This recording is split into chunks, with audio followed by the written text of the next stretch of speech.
GMC, Ford, Dodge, and Chevy trucks take center stage at the Daviess County Fairgrounds. It's four-wheel drive pulling action.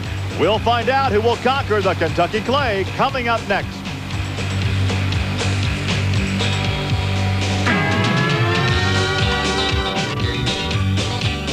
This is Trucks and Tractor Power, featuring the all-stars of TNT's All-American Pulling Series.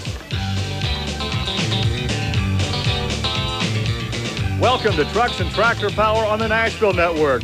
Today we're in Owensboro, Kentucky for four-wheel drive pulling competition. Hi everybody, I'm Gary Lee alongside Army Armstrong. In Army, the world of motorsports is diverse and varied, but there's one common denominator: Mother Nature. Boy, she could be holding a trump card on this one. It's been raining all afternoon long. The Lions Club is trying to get this track dialed in so we can get this show in. If we can do it, we're going to see some of the best four-wheel drive pullers in America tonight, Gary. This is your hometown. We expected better hospitality. We'll find out what Mother Nature has in store for us and come back for pulling competition. Stay with us.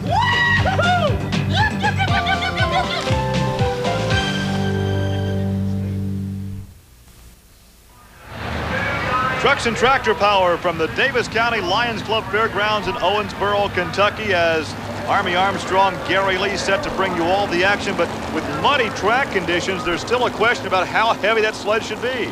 Gary, right now they've got the sled set around 40,000 pounds, but what you have to remember is you don't want the sled too heavy on the starting line or too light on the finish line. We've got an interesting point we want to bring out. A lot of times people ask us about the names we mentioned, and we keep talking about Janky. Well, Jerry Janky is an engine builder out of San Antonio, Texas.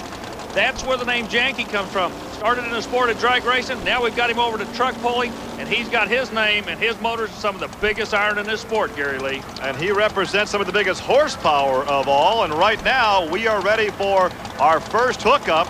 And this will be Howard Lewis in the high roller, the 1988 national champion. He is driving a Chevrolet. A lot of question marks because of the weather. Again, the track crew, the sled is not official. The weight box comes up on the sled. You notice the sled has a tendency to move around behind the vehicle. He's picking up a lot of mud and throwing it back. I think they're going to have to reset the sled, Gary. He took it out here too easy. A full pull for Howard Lewis, the former national champion. Now, when you say the sled is not official, you mean? There has to be an agreement in this sport. This is unique. The agreement is between the track officials and the drivers themselves. And at the end of a run, you'll get a meeting. At the end of this run, you look for a TNT track official to go over and talk to Tony Osteen. If Osteen bangs it out the back door like Lewis did. Lewis in the Chevrolet, he actually made it look easy. If the Ford can do the same thing, I look for the track crew to reset the sled. Now remember, Mother Nature has got a lot of humidity in the air. These motors are making a whole lot of horsepower tonight. Well, that's the trade-off, a muddy track. A very wet track, but high humidity. Out of here. Yeah, he's out, Gary. Made it look easy, didn't he? Well, the engines we started to say the engines like this, the high humidity, because they can manufacture more horsepower. So now we've had back-to-back full pulls. This is Tony Osteen, the Georgia Rebel, in a 1985 Ford 250, and he is all over this track. Gary, look for a meeting. Osteen's got tremendous ground speed at a half track. He's going to bang it out the back door. We are going to have a meeting, I bet. Well, of course, if there's too little weight on that sled and everybody has a full pull, we'd be here all night with the pull-off. And there is your meeting between Jeff Carter, an official with TNT, and the driver, Tony Osteen. Army, you go down and see what you can find out. Let me find Jerry. Hang on. Tony Osteen, a little controversy going on here about whether or not the sled is set. That means when they say the sled's set in this sport, that means it's official. Jeff Carter comes back. You were out. Huh? You were out about that far out the gate. All right. Okay, what we're getting here, Osteen pulls in the class. We just found out from Jeff Carter that he did make a full pull. Jeff said about 4 to 6 inches. You took the pull. That means the class is officially going right now, right? Yes, sir, that's right now. I've changed it 2 or 3 times. I don't know what they're going to do. The track seems to be getting a little better every hook. Right now, everybody's coming after you. We're going to sit and watch with you. I hope they can't make it. Tony Osteen, an independent who builds his own chassis and engine. And up next will be Glenn Davis, Mr. Sparkle, with corporate sponsorship out of the state of Florida. And once again, he will need a full pull to continue competition this evening. What's happened in the sport by virtue of a full pull coming early in the track, and look at all the mud coming off of the tires and the heat coming out of the engine. He's made everybody realize they've got to run twice. You've got to run once to make a full pull and then come back and get him in a pull-off, and Glenn Davis does exactly what he has to do. A full pull. 1,000 horsepower from 700 cubic inches.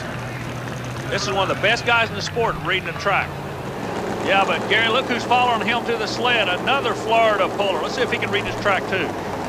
This is Charlie Lowe in Killer 2. This is the retiree.